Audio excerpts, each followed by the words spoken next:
Diet. So diet does take a place in this, and I'm going to start off with my childhood diet.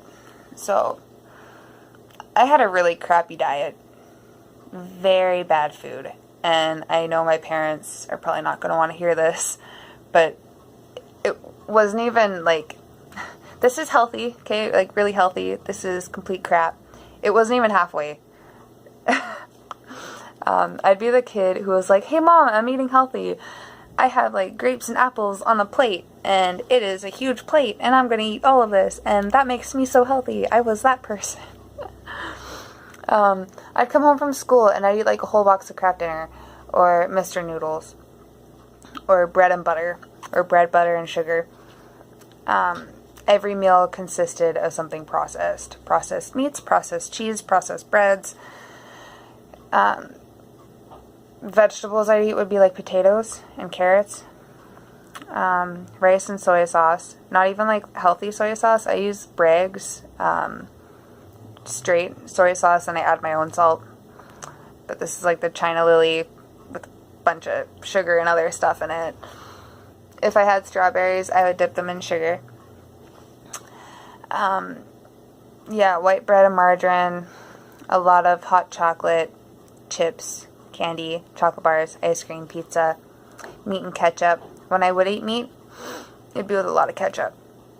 McDonald's was my favorite place. When I was 5, I used to want to grow up and work at McDonald's or Walmart. Soda pop, cookies, a lot of sandwich meats. I wasn't really too into meat, but like pepperoni and cheese on white bread. And it was rare to have a healthy meal. Not gonna lie. Even at Thanksgiving, when you think it's a healthy meal, it wasn't. I think the crap that I was putting in my body finally caught up to me. And I was trying to purge itself out. Because I ate like this throughout high school too. Like, despite me dancing for 7 hours a week, or going on runs, or trying to be fit, or working out, I would eat crap.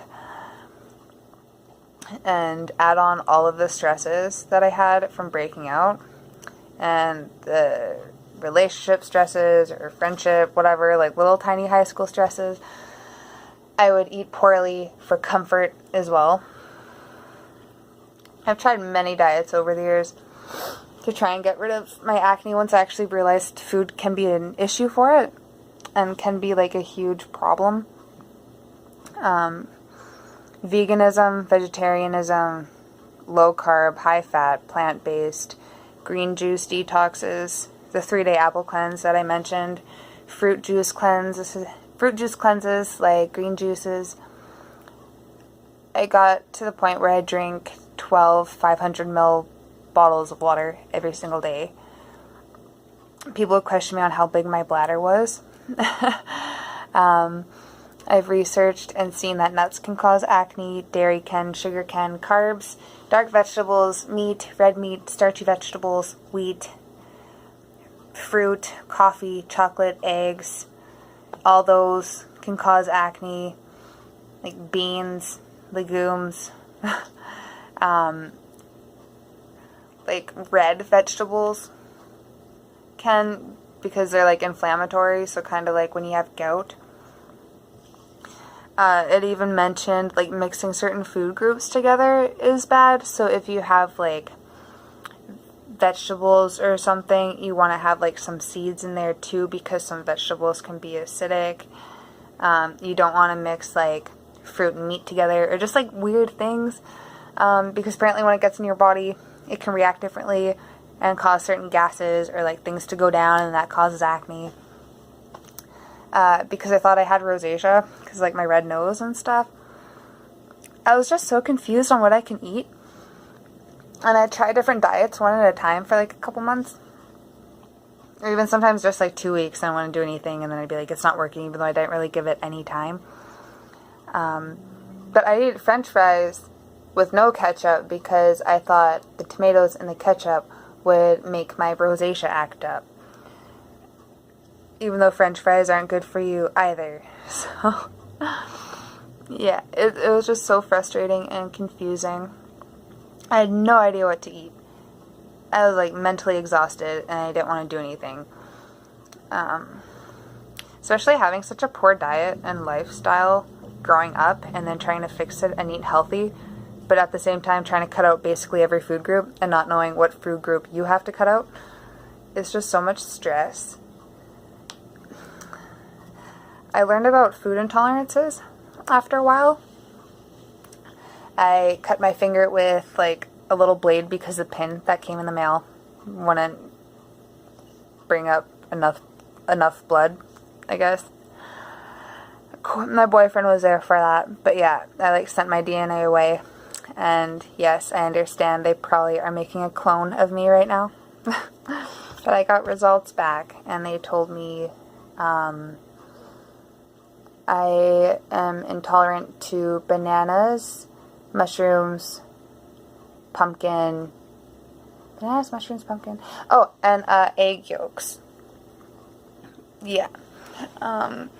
I never eat pumpkins or mushrooms anyways. I ate a lot of bananas and eggs, especially in smoothies, so I took those out of my diet for 5 months, and nothing changed. So, yeah. I went to a naturopathic doctor.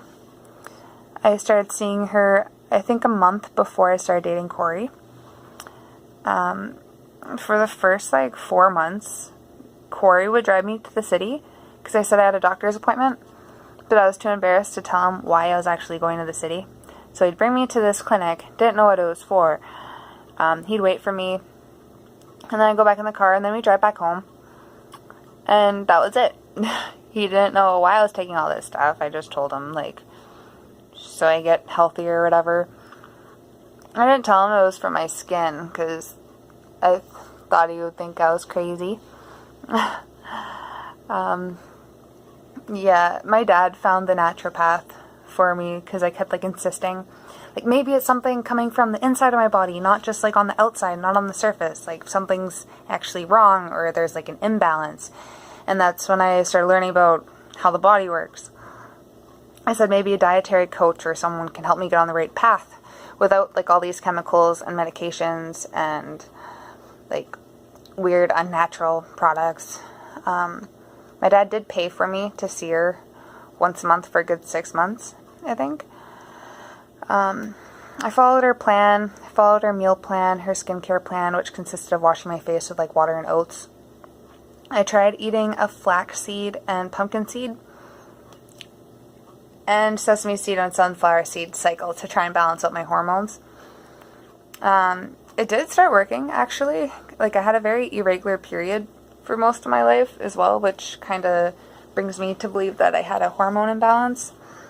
But what you do is for 7 days straight, you'd have flax seeds and pumpkin seeds. Absolutely no sesame or sunflower seeds.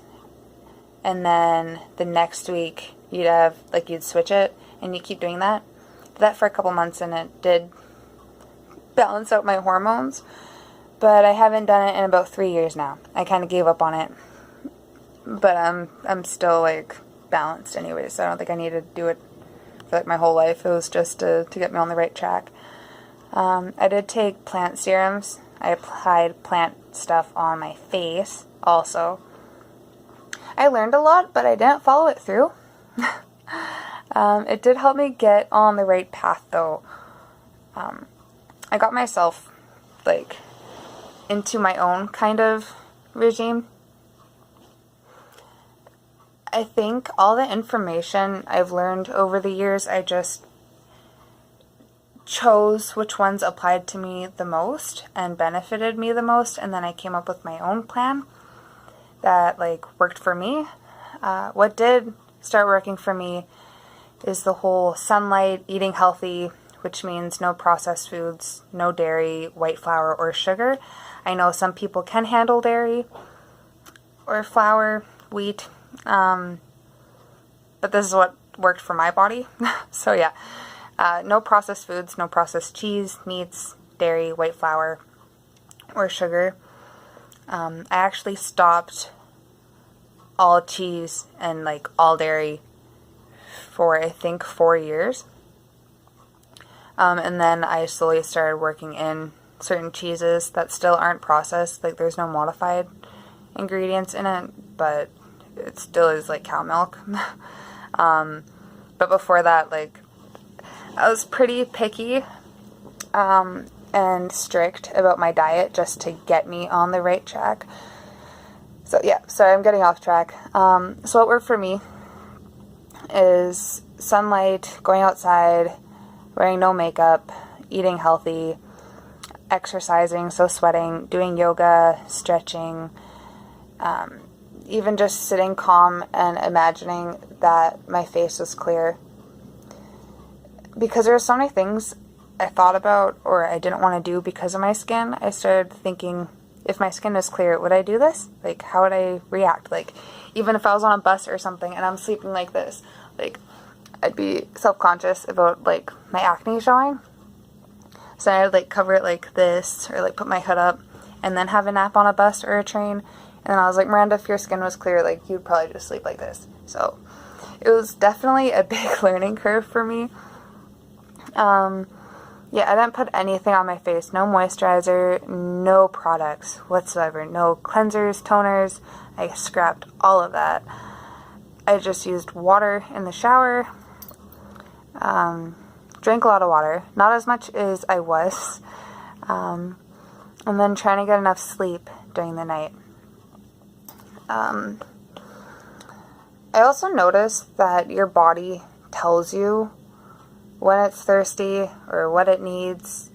You don't need to force yourself to drink 8 or more glasses of water a day. I don't drink that much a day. I maybe have, like, I'm not gonna lie, a bottle or two lately, and like I don't get stressed out about it.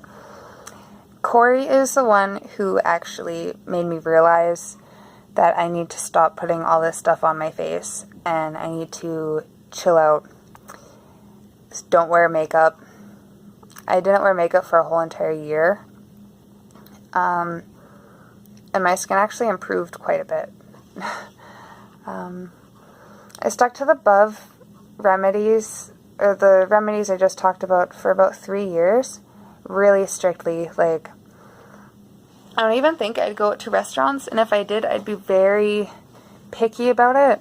I wouldn't even have, like, the tiniest bit of sauce with milk in it. I also took probiotics and omega-3 fish oils.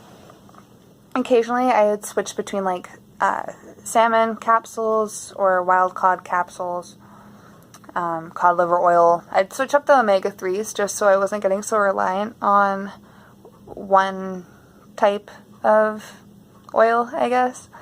I take 2 probiotics and 2 omega-3s a day. Yeah, I took the probiotics because I didn't eat dairy, and I still don't that often. And then I don't like seafood, so that's why I take the omega-3s. So if you're someone who does have, like, that does drink milk and does eat fish often, I really don't think you need to take those. It's kind of like if you are vegetarian, I think, don't quote me on this, but you are recommended to take iron tablets, just because you're not getting enough iron that your body needs from not eating meat. I did this on and off. It was a huge challenge to get the, like, it did take a long time for it to actually start working. Especially changing my lifestyle so much. It wasn't like a cold turkey kind of thing. It was definitely a challenge, and I would slip off track and then I'd get back on track, and then trying to find out how to actually turn this into a lifestyle and not just a diet. I would make my own ketchup, my own salad dressings, my own pasta sauce. I'd make my own cookies from oats, honey, bananas. I'd make my own freezer chocolate with cocoa, honey, nuts, and coconut oil. My own bread with potato and bean flour, soy milk, and honey as a sugar replacement. really good bread. It tastes like white bread, but it's not. And it's pretty healthy. I slowly changed my diet by still eating the things I normally would, but with just better quality ingredients. So, talking back with all of the acne trends and like fad diets or what food groups that you need to take out, and that whole crazy thing I went through, I realized, why do I need to take out any food group? Like, I'm just going to keep all of the food groups and just eat higher quality foods. So I pretty much just kept everything in moderation. Besides the dairy products and the white sugars and flours, I kept every food group in my diet. I still ate all fruit, vegetables, nuts, free-range eggs. I'd get them from my friend's farm. I drank black coffee every morning. When I go to the bar, I would stick to beer, vodka, tequila, occasionally wine.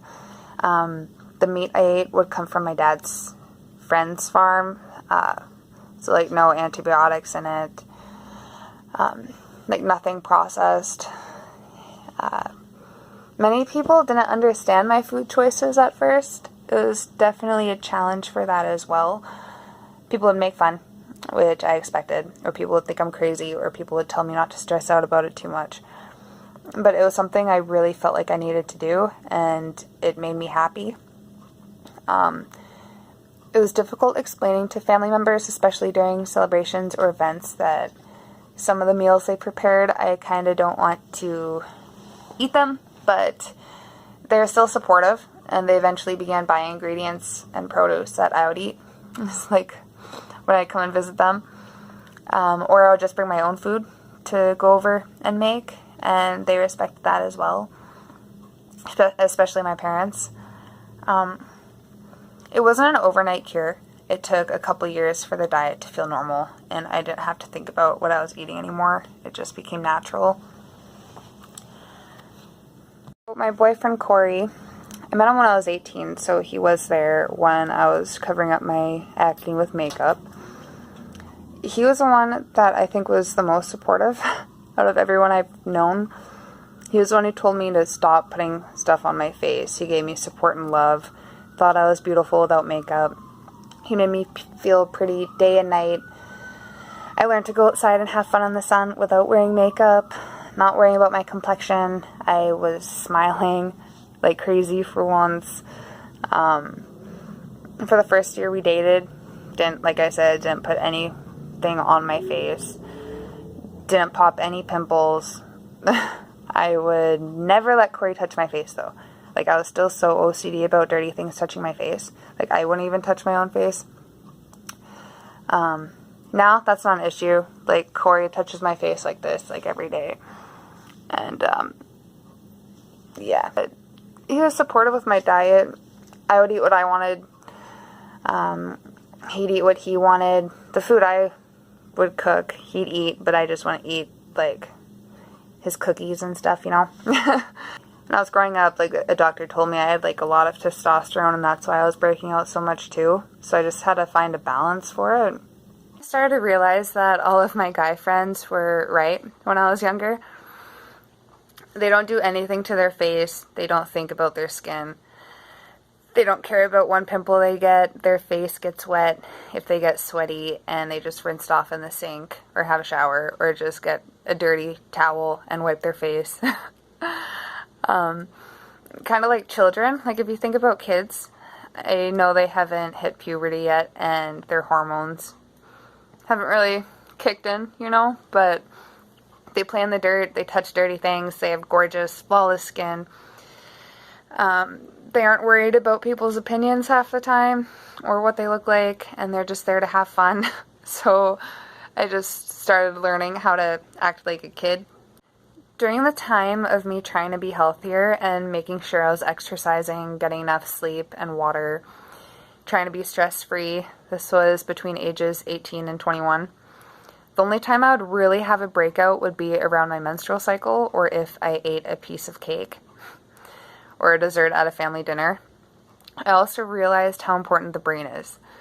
if I ate something I thought was unhealthy, or I knew I drank a lot the night before and didn't get a good sleep, I would just think about how I'm going to break out the next morning.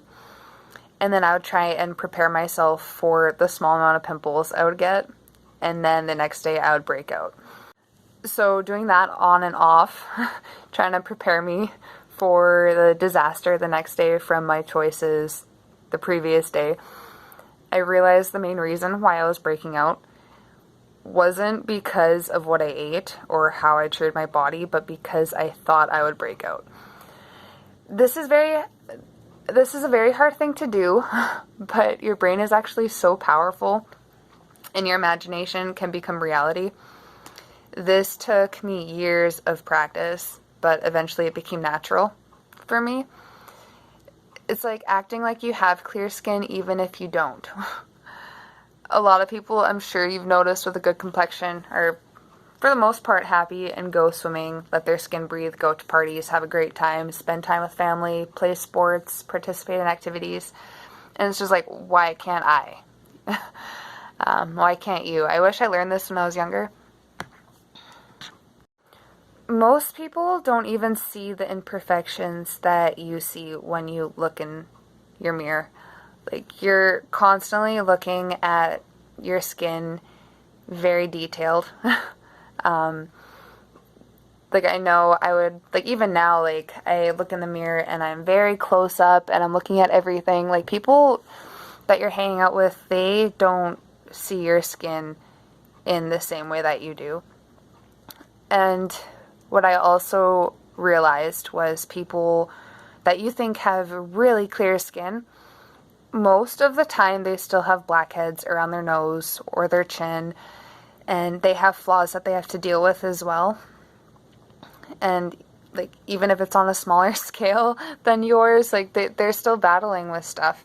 And guys that I thought had perfect skin, like compared to mine, yeah, but they still had blackheads around their nose that made them feel uncomfortable. And you just, for years, like, I never even noticed, but it's a fact. And for things that you feel uncomfortable with yourself, most of the time people don't even realize it. It's just kind of what you see, and it's nothing to be ashamed of or nothing to worry about. You finished part 2. I will put a link in the bottom for part 3 or at the end of this video, so you can keep watching.